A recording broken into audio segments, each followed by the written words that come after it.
دلوقتي ان شاء الله هنبدأ نشتغل الاطار للمفرش بتاعنا. بعد ما خلصنا جزء الفيليه كله هنبتدي من نفس المكان اللي احنا توقفنا عنده في جزء الفيليه، وهنبدأ نشتغل الاطار بتاعنا. طيب اول حاجة انا هشتغل للاطار بتاعنا الشغل. السطر ده كله هيكون عبارة عن سلاسل وعمود بلفتين. انا اول حاجة هنا طالما عمود بلفتين يبقى هرتفع بأربع سلاسل بديل العمود بلفتين، وهلف الخيط على الإبرة لفتين واشتغل من نفس المكان هنا في الزاوية. ممكن ناخد من تحت على طول ونعمل عمود بلفتين. أنا كده اشتغلت أول جزء. بعديها على طول هشتغل 6 سلاسل، 1 2 3 4 5 6، وألف الخيط على الإبرة مرتين واروح على طول. هتعدى أول مربع هنشتغل كده داير ما يدور، فهنشتغل من الجنب. هنسيب أول مربع، تاني مربع هندخل في تالت مربع وهنعمل عمود بلفتين. بعديها ألف الخيط على الإبرة مرتين وأعمل عمود تاني بلفتين. لف الخيط مرتين اهو، وادي عملت عمود بلفتين. بعديها هشتغل كل السلاسل في الاطار في السطر ده هيكون عبارة عن 6 سلاسل، 1 2 3 4 5 6. هلف الخيط على الابرة مرتين واروح على طول عند الزاوية في المجموعة التانية اللي بعديها على طول واعمل عمود بلفتين. 2 عمود بقى بلفتين على طول. ده السطور كام سطر جايين، كل الشغل هيكون عبارة عن 2 عمود مع بعض. مرة هيكون عمود بلف ومرة عمود بلفتين، المرة دي عمود بلفتين. هنشتغل 6 سلاسل، لف الخيط على الإبرة مرتين. أنا هنا عندي المربعات أكتر فهنعد مع بعض. هنسيب المربع الأول احنا اشتغلنا في زاويته، المربع التاني، وهنيجي عند التالت ونشتغل عمود بلفتين ورا بعض على طول. بعديها 6 سلاسل، الف الخيط على الابره مرتين وهسيب واتخطى ده كله واروح عند الزاويه وهعمل عمود بلفتين. يبقى انا مره بشتغل في الزاويه في بدايه المجموعه ومره بشتغل في نص المجموعه. ثواني هنعيد الجزء ده. 1 2 3 4 5 6، والف الخيط على الابره مرتين وهشتغل عمود بلفتين. يبقى مرة في منتصف المجموعة ومرة في الزاوية. هنشتغل المرة دي 6 سلاسل، 1 2 3 4 5 6، العمود بلفتين. هنسيب أول زاوية هنقول 1 2، هنشتغل في التالتة في المنتصف على طول.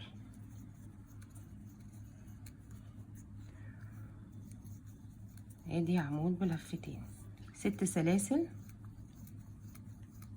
عمود بلفتين في الزاوية على طول، اتخطى واروح للزاوية على طول واشتغل عمود بلفتين. اشتغل 6 سلاسل تانيين والف الخيط على الابرة مرتين وهتخطى برضو. ادي 1 2 وهاجي عند رقم 3 وهعمل عمود بلفتين.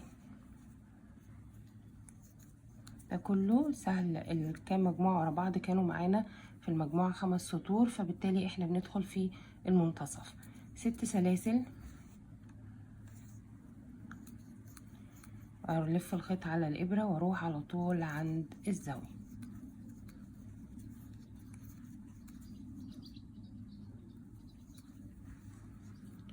1 2 3 4 5 6، الف الخيط على الابرة مرتين، 1 2 وانزل في التالتة واعمل 2 عمود بلفتين.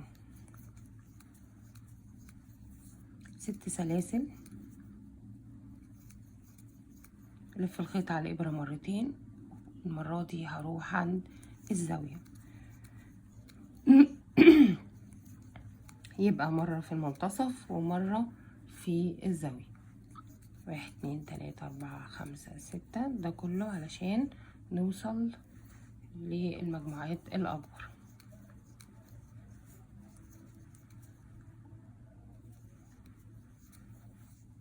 تمام. بعديها 6 سلاسل،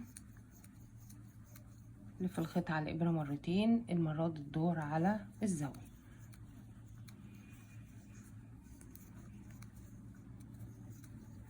بعديها أنا هنا عندي 6، فالمرة دي هنعد 1 2 3 1 2 3 وهنزل في الرابعة.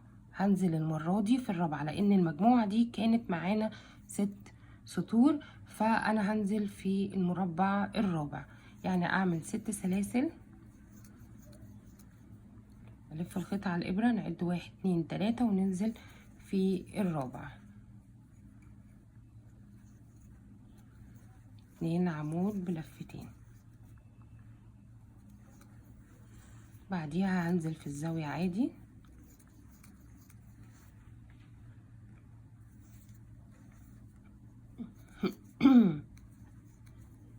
ادي الزاوية بتاعتي. طيب انا المرة دي عندي المجموعة دي كانت اكبر مجموعة، فاول حاجة احنا اشتغلنا في الزاوية. بعديها هنعد مع بعض بعد الزاوية، هي الزاوية هنا 1 اهو، هنعد 2 3 4 واشتغل في الرابعة معايا. يعني اعد كده 1 2 3 4 5 6 والف الخيط على الابرة واعد معايا. انا اشتغلت في الزاوية هنا دي 1 نعدها معانا، ودي 2 3 4. انا هشتغل في الرابعة وانزل اعمل عمودين بلفتين، 2 عمود بلفتين. طيب انا بعديها اشتغلت هنا ال6 سلاسل بتوعي. المرة الجاية على طول علشان نحدد المنتصف بتاعنا، فهنبدأ نشتغل. هنعد 1 2 3، فاهمين معايا؟ وبعد كده هبدأ هنا اشتغل في راس العمود على طول علشان احدد معاكم المنتصف، علشان نبدأ نعمل التكرار بتاعنا. انا كده وصلت لمنتصف السطر بتاعي. من اول هنا هنبدأ نكرر كل اللي احنا عملناه مع بعض. يعني انا هنا اللي باقي معايا مفروض اعد. انا هنا عديت 1 2 3 واشتغلت في الزاوية، هشتغل هنا 1 2 3 واشتغل في المربع الرابع على طول. بعديها هنلاقي هنا اللي احنا الرابع هيبقى معانا الزاوية، يبقى احنا كده ماشيين مظبوط. يعني انا هنا هشتغل 6 سلاسل، 1 2 3 4 5 6، والف الخيط على الابره واتخطى دي 1 2 3 واشتغل في الرابعه واعمل 2 عمود بلفتين.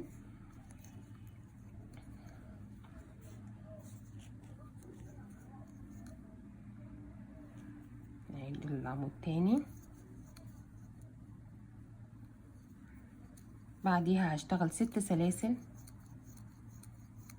لو عدينا مع بعض هنا ادي الزاوية، ولو عدينا بشكل عكسي هنقول ادي الزاوية بنشتغل فيها ونعد من الزاوية 1 2 3 ونشتغل في الرابعة، يبقى زي ما عملنا مع بداية المجموعة.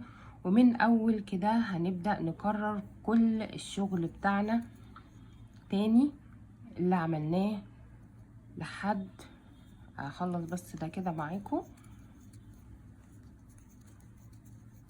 وبعديها من اول هنا هنبدأ نقسم المجموعات كلها اللي جاية، واحدة في المنتصف واحدة في الزاوية، واحدة في المنتصف واحدة في الزاوية، لحد ما نوصل لنفس مكان البداية. يبقى انا خلصت السطر كله، خلصنا كده السطر كله لحد زي ما كان البداية على طول. طيب انا لو عديتهم، احنا قلنا هنا احنا عملنا في المجموعة اللي في المنتصف عملنا زاوية عرفنا فيها النص، هنلاقي هنا 16 فراغ وهنا 16 فراغ لحد ما نوصل للبداية زي ما كان البداية بالظبط. طيب بعديها المرة دي انا مش هشتغل 6 سلاسل، انا هشتغل 4 سلاسل بس. هنعد 1 2 3 4 واجي الف الخيط على الابرة مرتين، واجي هنا انا عندي 3 مربعات. اشتغلت في الزاوية هشتغل مرة في النص ومرة في الزاوية، اللي في النص هنزل هعمل 2 عمود بلفتين عادي.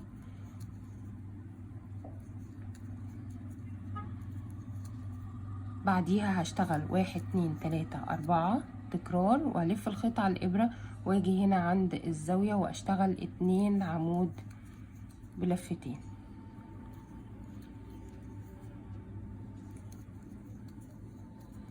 بعديها هشتغل 6 سلاسل، 1 2 3 4 5 6، والف الخيط على الابرة وهاجي هنا هبدأ كل مجموعة نفس السطر اللي اشتغلت فيه الاتنين عمود هشتغل في المقابل بتاعه من الاتجاه التاني. يعني هبدأ اكرر كل اللي انا اشتغلته في السطر ده هكرره بنفس الطريقة في الاتجاه المقابل ليه، ونتأكد كل مرة ان انا مثلا عملت الاتنين عمود في السطر ده امشي كده اتأكد ان هو نفس السطر اللي هعمل فيه الاتنين عمود علشان يكون الشغل متناسق معايا.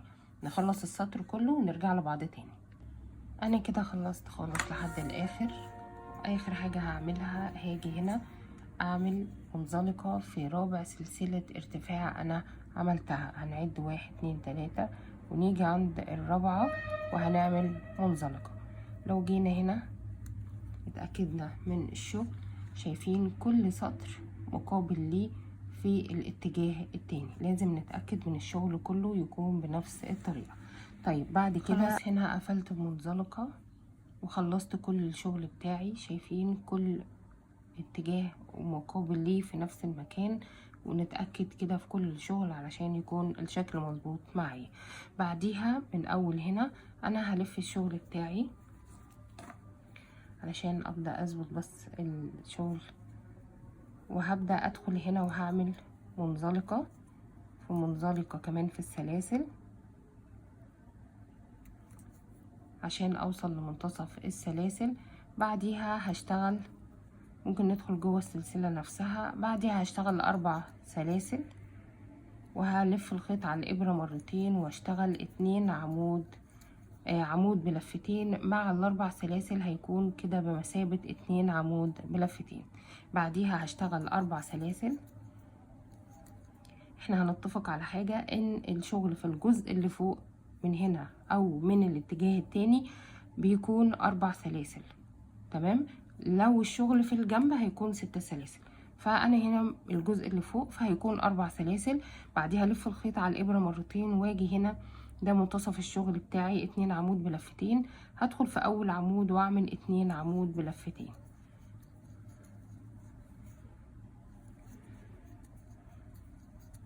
بعديها هشتغل سلسلتين والف الخيط على الابرة مرتين واجي هنا عند العمود التاني في راس العمود التاني واعمل 2 عمود بلفتين.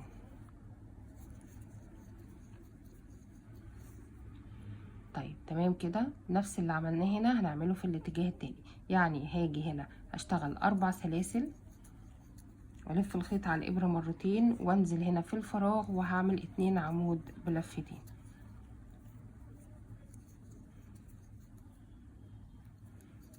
ده جزئية الجزء اللي من فوق، تمام. ده خلصناه. طيب هنبدأ بقى عندنا ده كله 6 سلاسل كانوا موجودين معانا وعمود بلفتين. هشتغل بنفس الطريقة من اول هنا. بعد ما خلصت الزاوية اللي من فوق والزاوية اللي من تحت هيكون هو نفس الشغل، 4 سلاسل 2 عمود بلفتين وهكذا. وهنا 2 سلسلة. الجزء الجانبي كله هيكون عبارة عن 6 سلاسل 2 عمود بلفتين وننزل في منتصف السلاسل.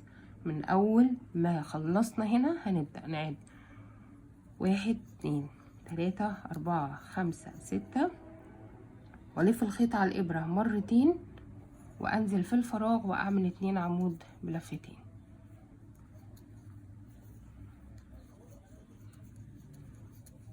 اعد 1 2 3 4 5 6 والف الخيط على الابرة مرتين وانزل في الفراغ على طول اللي بعديه واعمل عمود بلفتين. 1 2 3 4 5 6 والف الخيط على الابرة مرتين. اول فراغ هيقابلني وهنزل اعمل 2 عمود بلفتين. كل الشغل تكرار لحد ما شايفين اهو، تمام. هنشتغل بنفس الطريقة لحد ما نوصل عند الزاوية هنا ونشتغل فيها نفس الزاوية اللي عملناها فوق، ونكمل 6 سلاسل 2 عمود وهكذا لحد ما نيجي عند نقطة البداية. خلصت السطر التاني بنفس الطريقة، مشينا كله، واخر حاجة عملت منزلقة في رابع سلسلة ارتفاع. يبقى هنا خلصنا السطر التاني. هنبتدي على طول السطر التالت. السطر التالت والرابع والخامس 3 سطور هنشتغلهم بنفس الطريقة اللي انا هقولها دلوقتي. يبقى هيكون معانا التالت والرابع والخامس. اول حاجة هندخل بمنزلقة في العمود التاني، وهندخل في السلاسل هنا نعمل 2 منزلقة في 2 سلسلة، وهبدأ ارتفع المرة دي 3 سلاسل.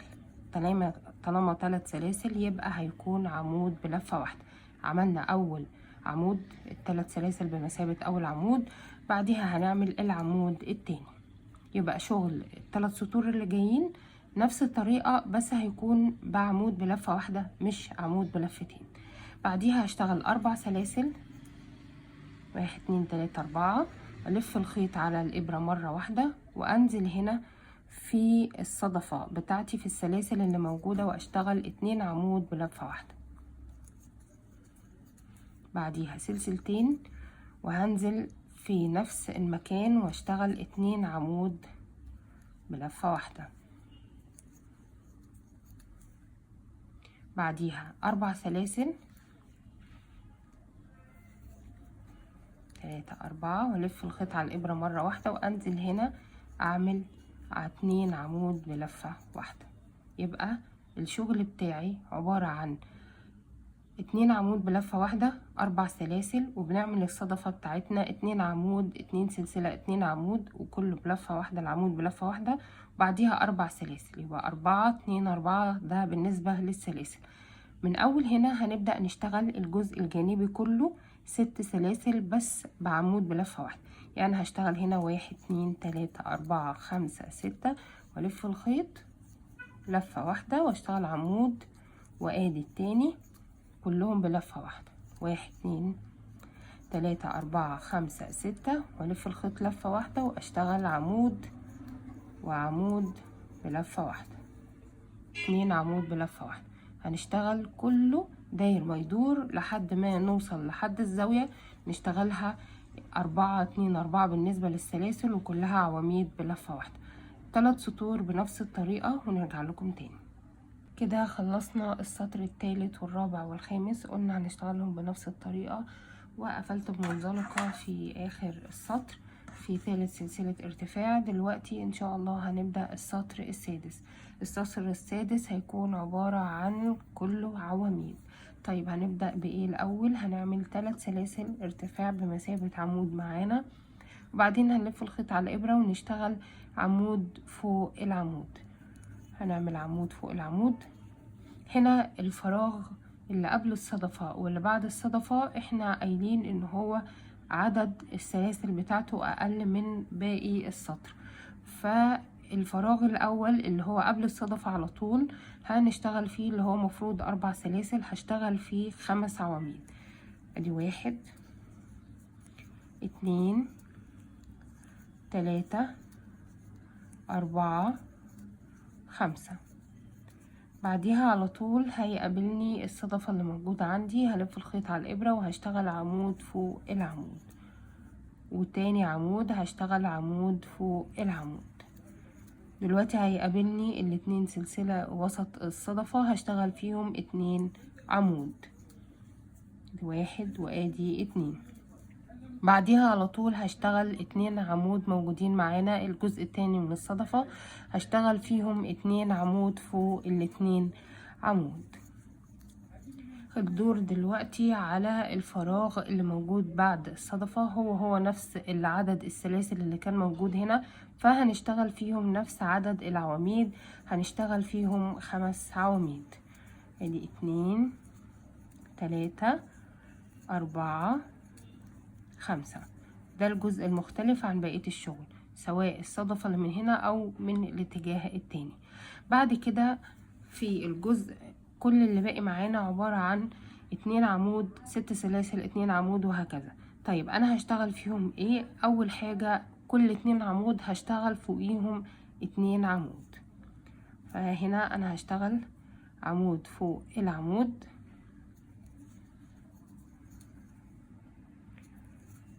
وبعديها عندي ال6 سلاسل هشتغل فيهم 7 عواميد.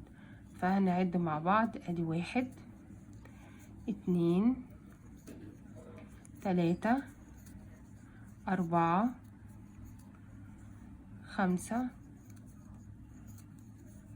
6 واخر حاجة معانا 7. ولازم نتأكد من عد العواميد لان ده هيتبني عليه الجزء الجاي.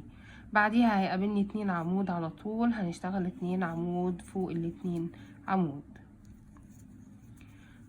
بعديها ال6 سلاسل هنشتغل على طول في 6 سلاسل، يبقى هنشتغل 7 عواميد، ونبدأ نشتغل 7 عواميد ونعدهم. بعديها 2 عمود، 7 عواميد، 2 عمود، 7 عواميد، وهكذا نخلص السطر كله بنفس الطريقة. ولما نوصل في الجزء الخاص هنا في الصدفة هنشتغل قبل الصدفة هنشتغل 5، ال2 عمود هنشتغل فيهم 2 عمود، 5 عمود، 2 عمود، وفي الفراغ الصدفة 2 عمود، وبعدين 2 عمود فوق ال2 عمود، وبعدين 5 عمود، ونكمل بنفس الطريقة اللي اشتغلنا بيها 2 عمود فوق 2 عمود. وفي ال6 سلاسل هنشتغل 7 عواميد. كده خلصنا السطر السادس، عملت كل الإطار كل العواميد. آخر حاجة هنشتغل منزلقة في تالت سلسلة ارتفاع، وبكده نكون خلصنا السطر كله السادس. وهنبدأ دلوقتي السطر السابع. السطر السابع والثامن والتاسع هنشتغل بنفس الطريقة. هنبدأ الأساس السابع وهنمشي زيه بالظبط الثامن والتاسع. طيب هيكون عبارة عن ايه؟ هنرتفع 5 سلاسل،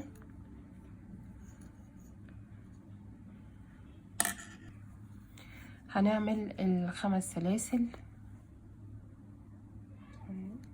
هنبتدي السطر على طول هنبني من خلاله. هنعمل 5 سلاسل، 3 4 5، ونلف الخيط على الإبرة، ونيجي هنا نعمل نسيب عمود التاني، ونيجي في التالت ونعمل عمود بلفة، سلسلتين، وهنسيب 1 2 وننزل في التالت ونعمل عمود بلفة، سلسلتين، ونسيب عمود التاني وننزل في التالت ونعمل عمود بلفة.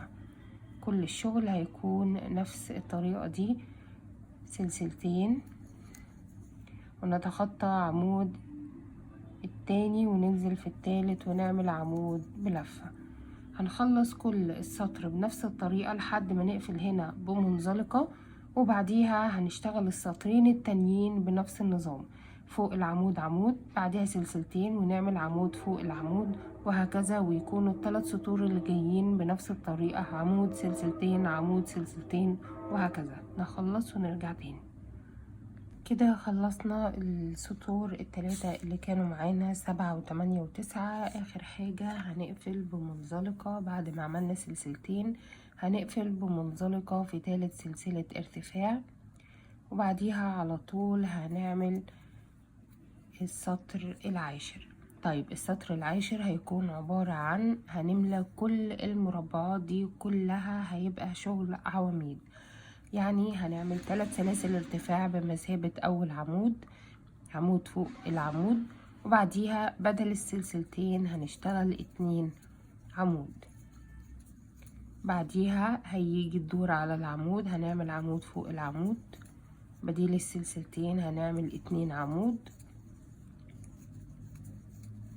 بعديها هنعمل عمود فوق العمود، سلسلتين هنعمل 2 عمود، وهكذا لحد ما نخلص السطر كله بنفس الطريقة. خلصنا السطر العاشر وقفلت منزلقة في تالت سلسلة ارتفاع اللي هي كانت بمثابة اول عمود معانا.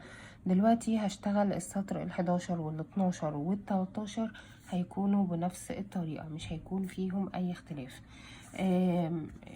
اول حاجة هنشتغل السطر بداية السطر هتكون عبارة عن ان انا هشتغل 5 سلاسل، 3 4 1 2 3 4 5، وهلف الخيط على الإبرة وهسيب 1 2 عمود وهشتغل في التالت.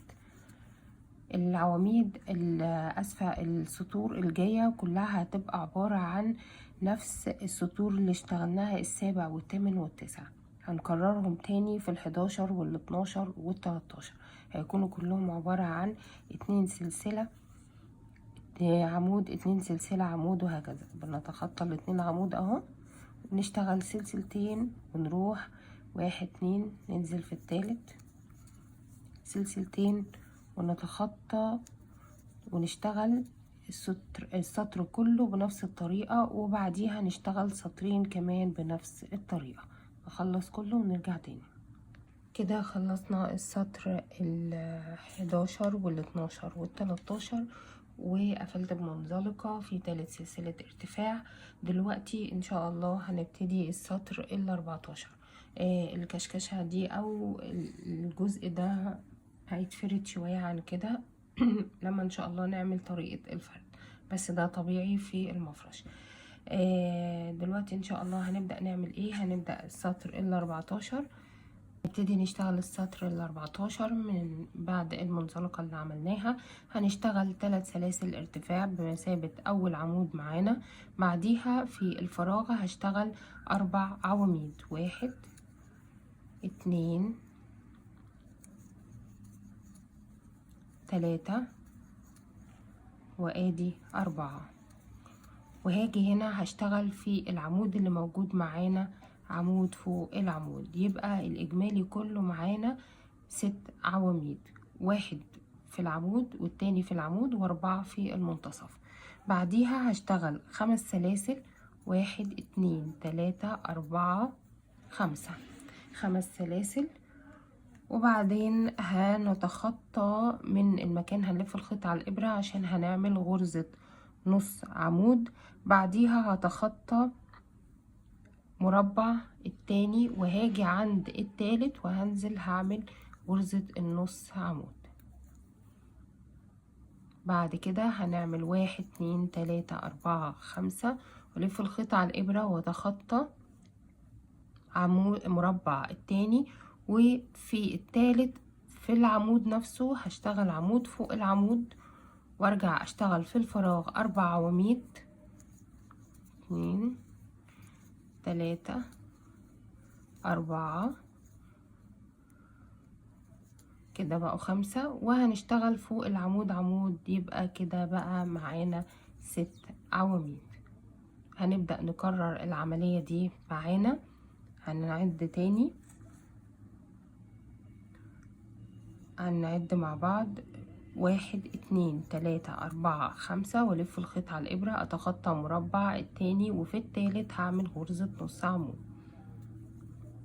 بعدين 1 2 3 4 5 والف الخيط على الإبرة واجي هنا اتخطى مربع التاني واجي في التالت في العمود نفسه واشتغل عمود فوق العمود، وبعديها هنكرر نفس العملية تاني ال6 عواميد وهكذا لحد اخر السطر. خلصنا السطر ال14 ودلوقتي ان شاء الله هنبتدي السطر ال15. انا هنا قفلت منزلقة في 3 سلسلة ارتفاع، بعديها على طول هنشتغل 3 سلاسل ارتفاع ودي بمثابة اول عمود معانا، بعديها هشتغل عواميد في كل العواميد اللي موجودة معانا، يعني كل العواميد هشتغل فوقيها عواميد، كل عمود هشتغل فوقيه. تمام، انا كده لحد دلوقتي اشتغلت 6 عواميد، بعديها هشتغل 2 عمود كمان في السلاسل اللي موجودة معايا، ادي 1 2، يبقى اشتغلنا 6 عواميد فوق ال6 عواميد، وبعديها اشتغلت 2 عمود في السلاسل اللي موجودة معانا، بعديها هشتغل 3 سلاسل والف الخيط على الإبرة وانزل اعمل غرزة نص عمود في السلاسل من هنا في السلاسل اللي موجودة معانا، بعديها اشتغل 5 سلاسل، 1 2 3 4 5 والف الخيط على الابرة وانزل في السلاسل اللي موجودة هنا معايا واشتغل غرزة نص عمود. بعديها اعمل 3 سلاسل والف الخيط على الابرة واجي هنا قبل ال6 عواميد اللي موجودين معانا هشتغل 2 عمود، 1 2، وبعديها اشتغل في العواميد ال6 اللي موجودة معانا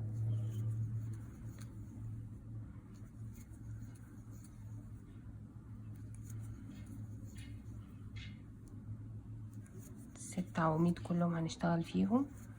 وبعديها هبدأ اكرر اللي انا عملته هنا، هعمل 2 عمود في السلاسل بعد ما خلصت ال6، يبقى المجموع بتاعي كله 10 عواميد، 2 قبل و2 بعد، ونشتغل ال6 اللي موجودين.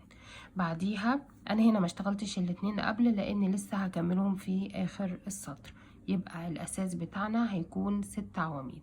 الاساس 6 و2 قبل و2 بعد، يبقى الكل هيكون 10.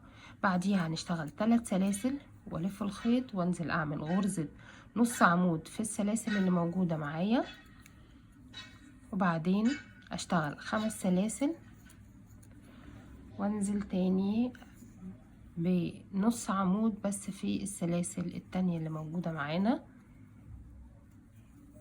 وبعديها 3 سلاسل والف الخيط وابدأ اشتغل ال2 عمود، وبعديها 6 عمود، وال2 عمود اللي في الاخر يكون من المجموع بتاعي 10.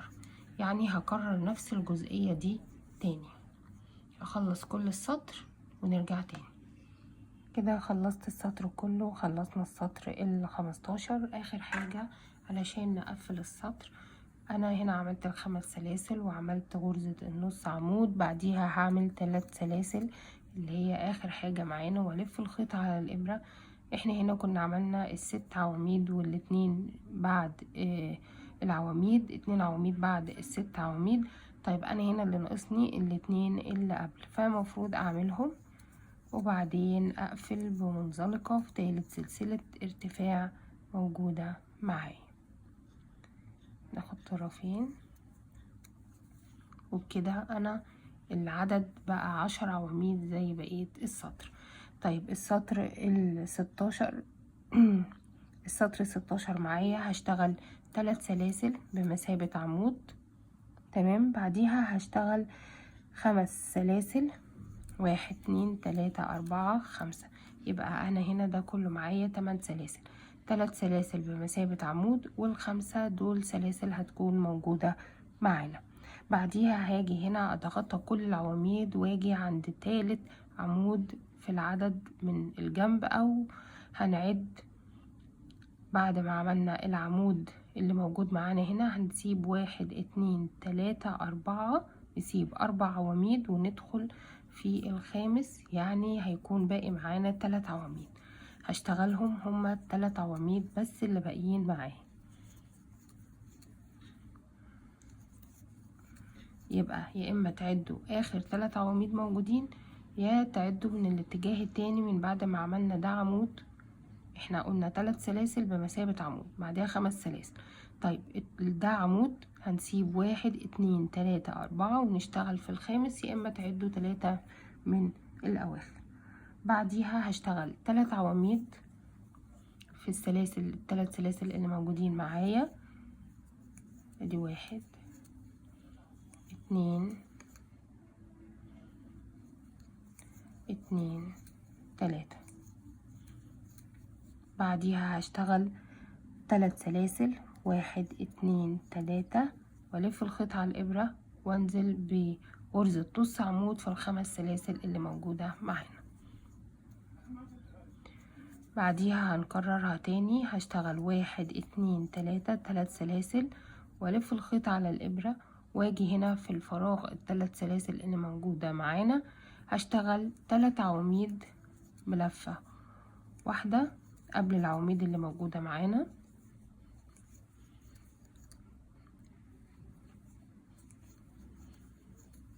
بعديها اشتغل 3 عواميد من العواميد اللي موجودة، ادي 1 2 وادي 3، يبقى كده معايا 6 عواميد. بعديها اتخطى، اشتغل الاول 5 سلاسل، 1 2 3 4 5، والف الخيط على الابرة واتخطى 4 عواميد، ادي 1 2 3 4، واجي اخر 3 عواميد اشتغل فيهم 3 عواميد فوق ال3 عواميد.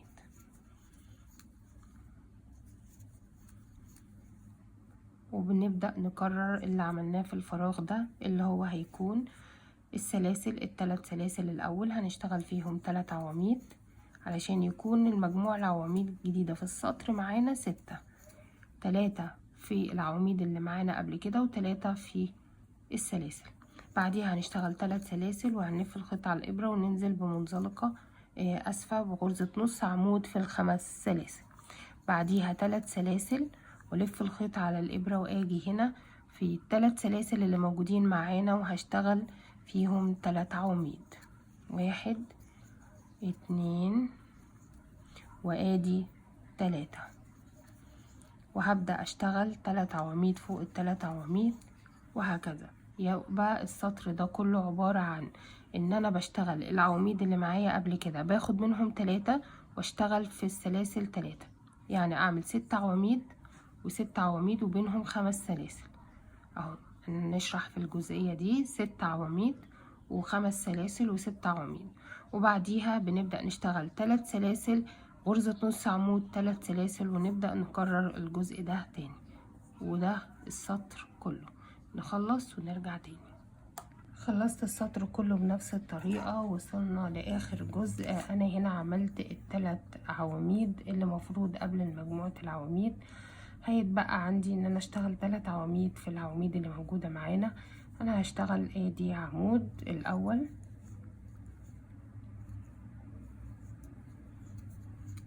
وادي التاني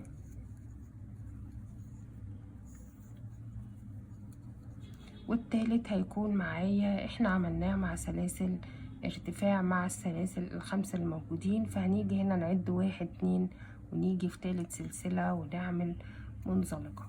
طيب انا كده خلاص وصلت لنهاية السطر، وكده مفروض هبتدي السطر ال17.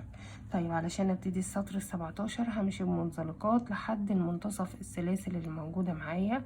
ادي منزلقة وادي التانية وادي التالتة. انا هنا وصلت للمنتصف السلاسل اللي موجودة معايا.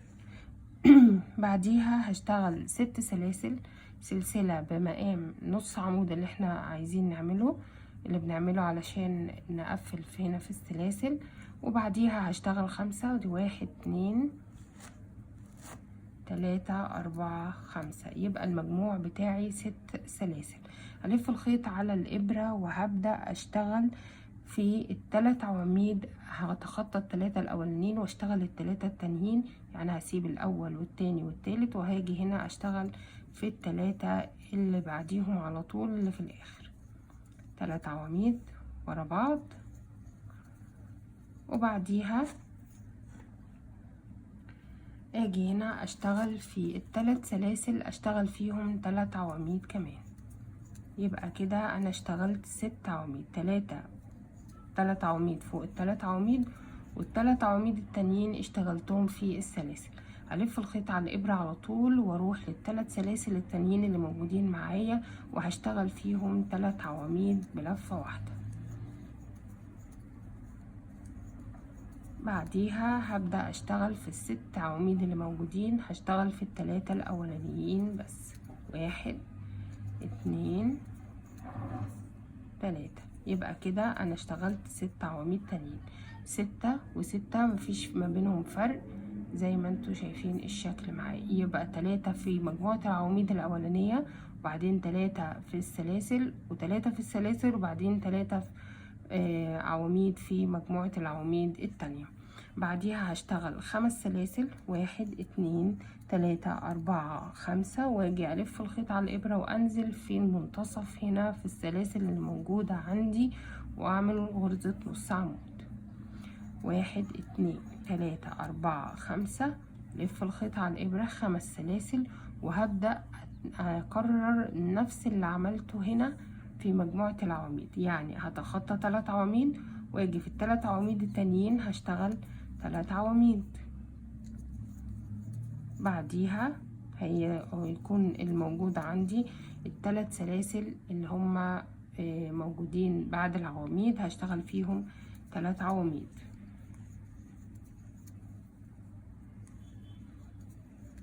بعديها من غير اي فواصل او اي سلاسل هندخل على طول نشتغل في السلاسل دي 3 عواميد كمان.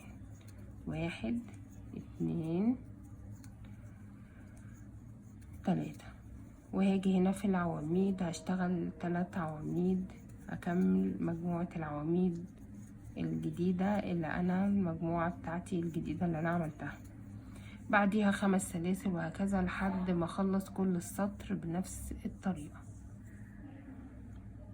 وصلنا لحد اخر السطر. اخر حاجة كان معانا ال5 سلاسل. دلوقتي هنروح عند السلاسل اللي احنا عملناها، ندخل في اول سلسلة مش في نفس المكان لا اللي طلعنا منه، لا انا هدخل في اول سلسلة ان انا كنت سايباها علشان تكون زي غرزة النص عمود اللي احنا عاملينها، واعمل فيها منزلقة. هبدأ امشي بمنزلقات في السلاسل لحد ما اوصل للمنتصف. همشي ادي اول سلسلة، ادي منزلقة، وادي التانية، وكمان التالتة. ده كله علشان اوصل للمنتصف. ومن هنا هبدأ اشتغل 5 سلاسل. 1 2 اسفة، هشتغل 6 سلاسل. 1 2 3 4 5 6. 6 بمثابة الاولى هتكون بديل لغرزة النص عمود، والخمسة الاساس بتاعنا. هلف الخيط على الابرة وهسيب 1 2 3، هتخطى 3 عواميد واشتغل في الرابع، وابدأ اعد 3 عواميد فوق ال3 عواميد. ادي 2 3 دي من المجموعة الاولانية. نكمل عادي نعد 3 كمان. ادي 1 2 وادي 3. يبقى انا هنا اشتغلت 6 عواميد فوق ال6 عواميد. طيب عشان تأكيد، اول حاجة هنتأكد ان انا هنا سبت 3 عواميد، اشتغلت في 6، وهلاقي ان الباقي معايا 3. يبقى هتخطى 3 عواميد واشتغل 6 عواميد فوق ال6 عواميد، وبعديها اسيب 3 عواميد واشتغل 5 سلاسل. 2 3 4 5، والف الخيط على الابرة وانزل هنا في السلاسل بتاعتي واعمل غرزة نص عمود. بعديها 1 2 3 4 5، والف الخيط على الابرة 5 سلاسل، وانزل في السلاسل التانية اللي موجودة هنا معايا واعمل غرزة نص عمود. 1 2 3 4 5، 5 سلاسل، والف الخيط على الابرة واتخطى 3 عواميد. 1 2 3، وانزل في الرابع واشتغل 6 عواميد ورا بعض في 6 عواميد من تحت. 2 3 4 وادي 5 وادي 6. هيكون الباقي معايا 3 عواميد. هبدأ اشتغل 5 سلاسل وانزل بمنزلقة. بكرر ال5 سلاسل 3 مرات. ادي 1 2 3، وهكمل السطر كله بنفس الطريقة. يبقى بنشتغل في السلاسل 5 سلاسل 6 عواميد، 5 سلاسل 5 سلاسل 5 سلاسل 6 عواميد، وهكذا لحد اخر السطر. خلصنا السطر كله. اخر جزء في السطر هنيجي هنا عملنا ال5 سلاسل، هاجي الف هاجي عند اول سلسلة انا اشتغلتها هعمل فيها منزلقة، وبكده اكون خلصت السطر ال18. طيب دلوقتي عايزة ابتدي السطر ال19. اول حاجة هعملها همشي كل السلاسل اللي موجودة عندي بمنزلقات علشان اوصل للعواميد عشان ابتدي السطر بتاعي. ادي اول واحدة، تانية، احنا عندنا 5 سلاسل، ادي 3 وادي 4 وادي 5. طيب وصلنا للعواميد. انا عايزه اشتغل في الاتنين عمود اللي في المنتصف، يعني هعمل منزلقه في اول عمود مش هشتغل فيه، ومنزلقه في تاني عمود، واجي هنا في تالت عمود اعمل كمان منزلقه عشان اكون في تالت واقفه في تالت عمود. بعديها هشتغل 3 سلاسل بمثابه اول عمود معايا، والف الخيط على الابره وانزل هنا عندي في تاني عمود بعد العمود اللي اشتغلنا فيه، اللي هو مفروض الرابع، هشتغل فيه عمود فوق العمود. يبقى كده معانا 2 عمود. اسيب ال2 عمود، يبقى هنا سيبنا 2 في الاول واشتغلنا في 2 في المنتصف وسيبنا 2.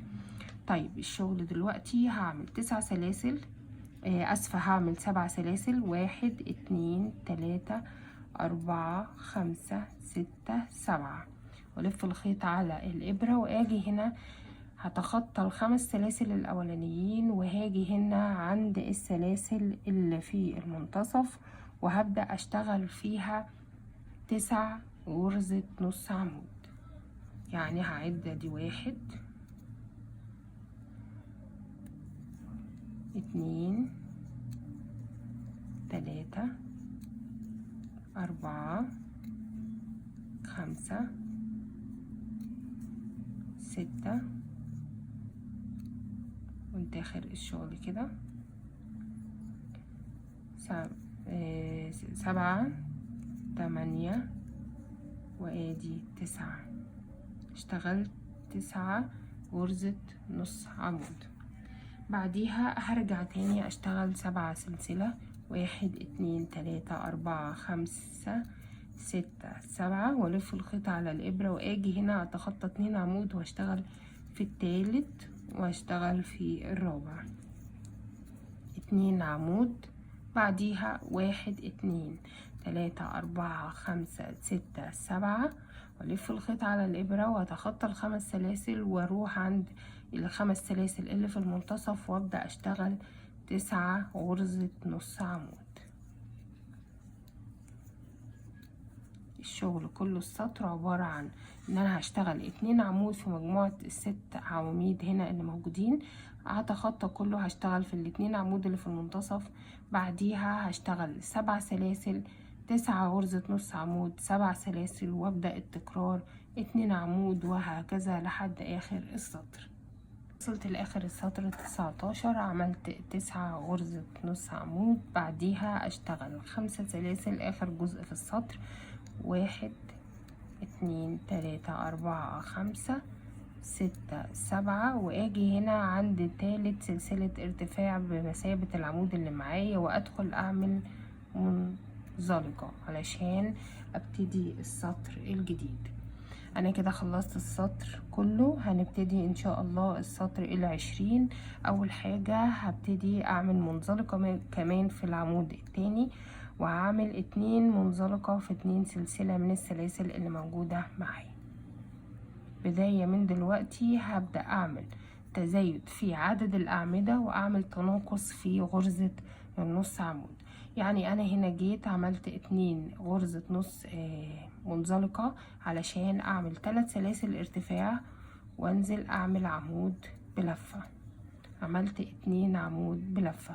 بعديها انا في الدور اللي فات كنت اشتغلت 7 سلاسل علشان ابدأ اشتغل في الجزء ده. لا انا دلوقتي هشتغل 1 2 3 4 5 6، هبدأ اعمل تناقص، لف الخيط على الابرة. كان هنا معايا 9 غرزة نص عمود، هبدأ اعمل تناقص، واحدة من اليمين وواحدة من الشمال، بدل ما ابدأ اسيب واحدة من هنا ومن هنا علشان الشكل يبقى مظبوط. فانا هعمل التناقص بتاعي. التناقص هاجي هنا عند اول واحدة معايا واركز ان هي اول واحدة موجودة قرب السلاسل خالص، هدخل واسحب طرف وادخل في اللي بعديها على طول واعمل الطرف التاني واسحب كله في غرزة واحدة. ادي كده اول واحدة معايا. نعد مع بعض 2 3 كلها غرز نص عمود، 4 5 6 وادي عندي اخر 2 عشان يكونوا 7، فهاخد طرف من الاولانية وادخل تاني طرف من التانية واسحب كله، ادي بقوا معايا 7. يبقى عملت تناقص من هنا وتناقص من الطرف التاني. بعديها هبدأ اشتغل 6 سلاسل، 1 2 3 4 5 6، والف الخيط على الابرة واجي هنا في الفراغ السلاسل اللي موجودة عندي قبل الاتنين عمود على طول واشتغل 2 عمود بلفة واحدة، 1 2. بعديها اشتغل 3 سلاسل، 1 2 3، واجي هنا الف الخيط وانزل بعد الاتنين عمود اللي موجودين معايا اعمل 2 عمود. يبقى انا اشتغلت 2 عمود قبل و2 عمود بعد الاتنين عمود اللي موجودين معايا في السطر اللي قبليهم، وبينهم 3 سلاسل. بعديها هشتغل 1 2 3 4 5 6 سلاسل، والف الخيط على الابرة وافتكر كويس طريقة التناقص في غرزة المنزلقة. هاجي هنا عشان انا كنت ممكن انا واحدة من الناس كنت بتلخبط بدخل هنا على طول، لا ما ننساش ان احنا ندخل في الطرف ده الاول، فهندخل هنا الاول دي بمثابة اول غرزة نص عمود معايا اهي داخلة في المنتصف، وبعديها ادخل اخد طرف من التانية واسحب كله كده. عملت التناقص الاول، ادي كده 1 ونعد ادي 2 3 4 5 6. 7 هتكون ازاي؟ احنا عايزين 7 غرزة نص عمود، هاخد طرف من الاول وطرف من التاني واسحبهم كلهم، كونا 7. بعديها هنشتغل 6 سلاسل، 2 عمود 3 سلاسل 2 عمود، وهكذا هنكرر نفس الجزئية دي نخلص السطر كله ونرجع تاني. خلاص وصلنا لاخر السطر وعملنا التناقص بتاعنا في غرزة النص عمود 7 نص عمود. بعديها اشتغلت 1 2 3 4 5 6 والف الخيط على الابرة. هنا عندي عملت الاتنين عمود بعد، يبقى لسه 2 عمود قبل، هنعمل 2 عمود بعديها 3 سلاسل 1 2 3، واجي هنا في تالت سلسلة ارتفاع بمثابة العمود اللي معايا واعمل غرزة منزلقة. وبكده اكون خلصت السطر بتاعي كله، السطر 20، وهنبتدي ان شاء الله نشتغل السطر 21. اول حاجة هنعمل منزلقة في العمود التاني، نفس الموضوع اللي بدأنا بيه السطر اللي فات. هنعمل هنا هنمشي 2 منزلقة في 2 سلسلة، وبعديها هبدأ اعمل 3 سلسلة ارتفاع واشتغل جنبيها عمود بلفة. دي بداية السطر بتاعي. بعديها انا قلت كل سطر هنبدأ نعمل تناقص في عدد السلاسل وعدد غرز النص عمود. انا السطر اللي فات كان معايا 6 سلاسل ومعايا 7 غرزة نص عمود، السطر ده هشتغل تناقص في السلاسل هيكونوا معايا 5، وتناقص في غرزة النص عمود احنا كانوا معانا 7، هنشيل واحدة من اليمين واحدة من الشمال يتبقى معانا 5. فهنعد مع بعض 1 2 3 4 5. انا هنا اشتغلت ال5 سلاسل، هلف الخيط على الابرة وهبدأ اعمل التناقص بتاعي في غرز النص عمود. ادي اول واحدة ادي 1، واخد الطرف التاني ادي كده 1 معانا اول غرزة نص عمود معانا، نعد ادي 2 3 4. قبل ما نقول 5 هنلاقي باقي معانا 2، فالاتنين اللي باقيين معانا هنعدهم مع بعض عشان يكونوا 5. هنعمل تناقص، هاخد طرف وادي الطرف التاني واسحب كله وادي 5 غرزة نص عمود. بعديها اشتغل 5 سلاسل 1 2 3 4 5 والف الخيط على الابرة. هيجي هنا عندي عمود 3 سلاسل 2 عمود 3 سلاسل 2 عمود، هشتغل فيها تزايد فهاجي هنا قبليها واشتغل 2 عمود. بعديها 3 سلاسل، وهلف الخيط وانزل هنا في ال3 سلاسل اللي موجودين عندي واعمل 2 عمود. بعديها 3 سلاسل، وهنزل في العواميد الاتنين اللي موجودين هعمل 2 بعد، فهيكون معايا 2 عمود كمان. بعديها هشتغل 5 سلاسل، 1 2 3 4 5 التناقص اللي احنا قلنا عليه. بعديها هبدأ اشتغل الف الخيط على الابرة واعد 5 غرزة نص عمود. هاجي هنا عند اول واحدة، دايما بتكون قريبة من السلاسل، نحاول نظبط وندخل فيها. ادي 1 والتانية، ادي 2 نسحب، ادي اللي عملناها دي اول واحدة، وادي التانية، وادي 3 وادي 4 5، يعني هنبقى 2 مع بعض هنخليهم 5. دي طرف وادي الطرف التاني، ونسحبهم كلهم بقوا معانا 5. بعديها 1 2 3 4 5، والف الخيط على الابرة واجي هنا عند العواميد اشتغل قبل وفي المنتصف وبعد. 2 عمود 3 سلسلة، 2 عمود 3 سلسلة، وهكذا. وادي العمود بتاعي 3 سلسلة، واجي هنا في المنتصف اعمل 2 عمود 3 سلسلة 2 عمود، وابدأ التكرار كله بنفس الطريقة. هنعمل 5 سلاسل، غرزة المنزلقات النص عمود هنا معايا هنعملها فيها تناقص، وهنكمل كله بنفس الطريقة. نخلص السطر ونرجع تاني. خلاص عملنا السطر كله بنفس الطريقة. اخر حاجة معايا عملت 3 سلاسل 2 عمود. اخر حاجة هنعمل 3 سلاسل، 1 2 3، واجي هنا عند 3 سلسلة ارتفاع واعمل منزلقة، وبكده اكون خلصت السطر كله بتاعي، السطر ال21. طيب دلوقتي هنبتدي السطر ال22 بنفس الاسلوب بتاع المرة اللي فاتت. هنعمل منزلقة و2 منزلقة في 2 سلسلة،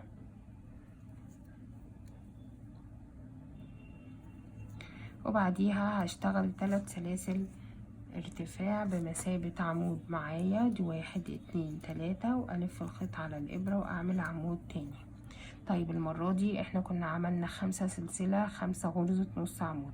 المرة دي هعمل التناقص، بننقص 1 و2 من غرزة النص عمود، فهنعمل المرة دي 1 2 3 4 سلاسل، والف الخيط على الابرة. وهنا ال5 غرزة نص عمود هعملهم 3، يعني هاخد الطرف الاول هنا، اول غرزة هندخل فيها هاخد منها طرف، ومن التانية هاخد طرف وادخل اسحب كله في غرزة واحدة. ادي 1 وادي 2، والاتنين اللي باقيين معايا هعملهم مع بعض يكونوا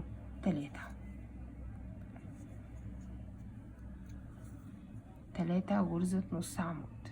بعديها هشتغل 4 سلاسل، 1 2 3 4، واجي هنا في العواميد اللي موجودة معايا هعمل 2 قبل. انا هنا كان معايا 3 مجموعات، 1 2 3، المرة دي هيكون معايا مجموعة 2 3 4، هزود مجموعة، هعمل 1 قبل، بعديها 3 سلاسل، واجي هنا في المنتصف السلاسل اللي موجودة ال3 اللي معايا هعمل 2، بعديها 3 سلاسل، وبعديها في السلاسل اللي موجودة هنعمل 3 مجموعة، بعديها 3 سلاسل، ونيجي هنا في الاخر هنعمل ادي رابع مجموعة. بعديها هشتغل 4 سلاسل، 1 2 3 4، واجي هنا هشتغل غرزة النص عمود. ادخل في اول واحدة، اسحب الخيط واخد طرف من التانية واسحب كله في غرزة واحدة. دي 1 وادي 2، هيتبقى معايا 2 هاخدهم طرف اول وطرف تاني واسحبهم كلهم في غرزة واحدة. بعديها هشتغل 1 2 3 4 سلاسل، وابدأ اكمل بنفس الطريقة. مجموعات العواميد. وكده هي ده شغل السطر بتاعنا. نخلص كل السطر ونرجع تاني. خلصت السطر كله بنفس الطريقة. اخر حاجة في شغل السطر بتاعنا هنشتغل 3 سلاسل واقفل في تالت سلسلة ارتفاع بمنزلقة علشان نكون قفلنا السطر كله. وبكده انا خلصت السطر 22 اللي قبل الاخير، ودلوقتي ان شاء الله هنبتدي السطر 23 والاخير في شغل الاطار بتاعنا وشغل المفرش كله. طيب اول حاجة هنعملها هنعمل منزلقات برضو بنفس الطريقة.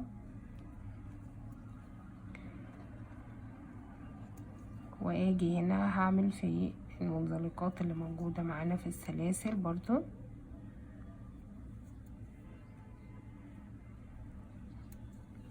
بعديها هعمل 3 سلاسل ارتفاع. اشتغلت 3 سلاسل ارتفاع بمثابة اول عمود. بعديها هشتغل 4 سلاسل، 1 2 3 4.